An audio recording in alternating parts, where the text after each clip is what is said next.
नहीं देखें, अभी तो मुझे नहीं लगता कि ऑयल जो है अगर $100 से भी नीचे आ जाता है तो ये गवर्नमेंट ये होती है, कोई भी गवर्नमेंट होती है वो कम कर पाती है। उसकी वजह ही है कि आईएमएफ प्रोग्राम में आप जा रहे हैं और आईएमएफ का ये तकाजा है कि आप पेट्रोलियम लेवी भी हासिल करेंगे, जो उस पहले 750 अरब थी अब 550 अरब हो गई, कम तो हो गई है लेकिन उसके साथ टैक्स भी लगाएंगे। जो गुफ्तगू आपसे होती रहती है और जो गुफ्तगू का जो लुब्बे लुबाब है और 3 महीने में जिस तरह की महंगाई हुई है, क्या वाकई आपको लगता है कि ये हुकूमत नहीं कर पा रही, इनके पास कोई प्लान नहीं था?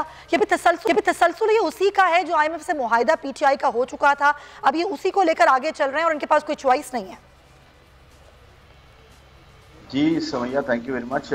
बिल्कुल, देखिए मुआहिदा जो हुआ है उसी को आगे लेके चल रहे हैं और उसमें जो शराइत तय हुई थी उनको ना सिर्फ जो है आगे बढ़ाया जा रहा है बल्कि नई चीज़ें भी जो है वो ऐड हुई हैं, क्योंकि बीच में जो है जो डिसीजंस काफ़ी वो डिले हो गए। हाँ। डिले होने की वजह से की कॉस्ट है और उसकी कॉस्ट होने की वजह से फिर आईएमएफ ये कहता है कि जी आपने अब अपने खर्चे और बढ़ा दिए तो अब आप टैक्स भी बढ़ाएं, क्योंकि आप हमारा पैसा कैसे वापस करेंगे। तो मेरे ख्याल में अभी जो कल और आज कुछ मुज़ाकरात का सिलसिला चल रहा था वो शायद आज या कल हो जाए, उसमें आप ये देखेंगे कि में काफ़ी सारी चेंजेस आ चुकी हैं। जी। उसके अंदर रिलीफ शायद वापस हो गया है, हाँ। बिल्कुल। टैक्स का हदफ था वो बढ़ गया है बिल्कुल। और उसके अलावा जो लिबी का जो टारगेट था वो बहरहाल नीचे आ गया है। और जी। अच्छी खबर ये है कि इंटरनेशनल मार्केट में ऑयल जो है तकरीबन $15, 15 भी नहीं, इनफैक्ट जो है तकरीबन $20 से ज़्यादा जो है ऑयल नीचे आ चुका है। और उसके साथ साथ रुपी आज जो है डॉलर के अगेंस्ट थोड़ा स्टेबल हुआ था, थोड़ा सा स्टेबल हुआ लास्ट है। में आके 211 पे चला गया, लेकिन अभी एक्सपेक्टेशंस ये है कि इस वीक में और अगले वीक में रुपी जो है डॉलर के अगेंस्ट नीचे बेहतर होगा। लेकिन तो ये खुर्रम सब साहब चीज़ें अगर कितना आप बेहतर होगा, क्योंकि ये भी अंदाजे लगा रहे हैं लोग कि 185 180 पर शायद रुक जाए, शायद स्टेबल हो जाए। फिर ये कि पेट्रोलियम मसनूआत हम देख रहे हैं कीमतें कम हुई हैं दुनिया भर में, लेकिन यहाँ अभी मजीद बढ़ाने की बात की जा रही है। सेल्स टैक्स भी बढ़ा दिया गया है जो आईएमएफ से मुआहिदा हुआ है, तो ये हुकूमत कम कर पाएगी? इनके पास है ऐसा कोई कि वो कम कर पाए?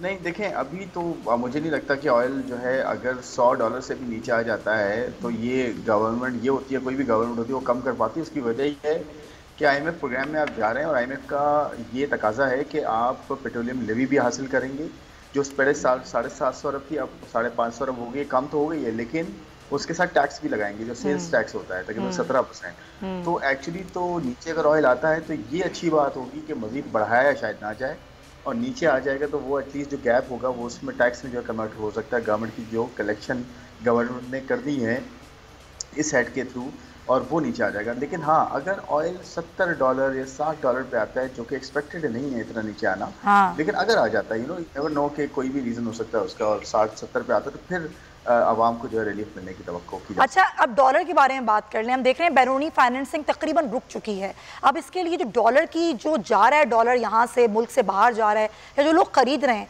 उसका कोई मैकेनिज्म नहीं होना चाहिए कि हुकूमत कोई टैक्स लगा दे डॉलर खरीदने पे, या जिसको डॉलर की ज़रूरत है वो कोई एक प्रॉपर रीज़न दे कि वो डॉलर्स क्यों चाहिए, ताकि डॉलर को काबू करने का कोई तो तरीका होगा, या नहीं होता है किसी हुकूमत के पास? नहीं देखिए, डॉलर दो वजूहत से जो है वो ऊपर जा रहा है। एक तो ग्लोबल वजह भी है इसकी, क्योंकि पिछले 2 सालों में सुमैया हुआ ये था कि कोविड आ गया था। कोविड की वजह से इंटरेस्ट रेट, शरह सूद जिसे कहते हैं, उसे जी हाँ, बहुत बिल्कुल। कम कर दिया गया था, ऑलमोस्ट सिफर कर दिया गया था इंटरनेशनल मार्केट डेवलप्ड इकोनॉमीज में, जी। ताकि लोगों को सस्ता पैसा मिले और लोग जो है कोविड से फाइट कर सकें, जिनकी जॉब जा रही थी, इंडस्ट्रीज बंद हो गई थी।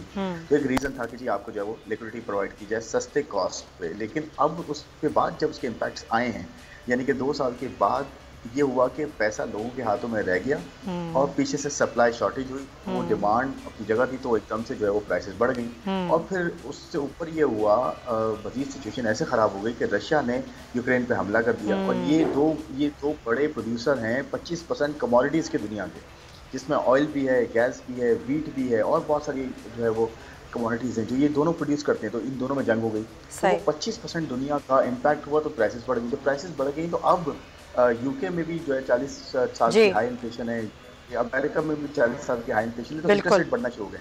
उसकी वजह से डॉलर पूरी दुनिया में करेंसीज के अगेंस्ट बढ़ रहा है। लेकिन पाकिस्तान का अपना मसला ये कि हमें और शौक है अपने मैक्रो चैलेंजेस, पॉलिटिकल चैलेंजेस को जो है वो और ज़्यादा खराब करने का। बिल्कुल आप सही कह तो रहे हैं। उसकी वजह से और ज़्यादा हाई हो रहा है, लेकिन इसके कोई मैकेनिज्म ज़रूर होना चाहिए। जैसे हर मुल्क की एक पॉलिसी होती है, तो हमें भी अपनी पॉलिसी इस हवाले से बनानी चाहिए। बहुत शुक्रिया आपका। खुर्रम शहजाद मौजूद थे, माहिर मुआशरियात। ब्रेक लेंगे, वापस आएंगे, उस सियासी सूरत हाल पर बात करेंगे इस ब्रेक के बाद।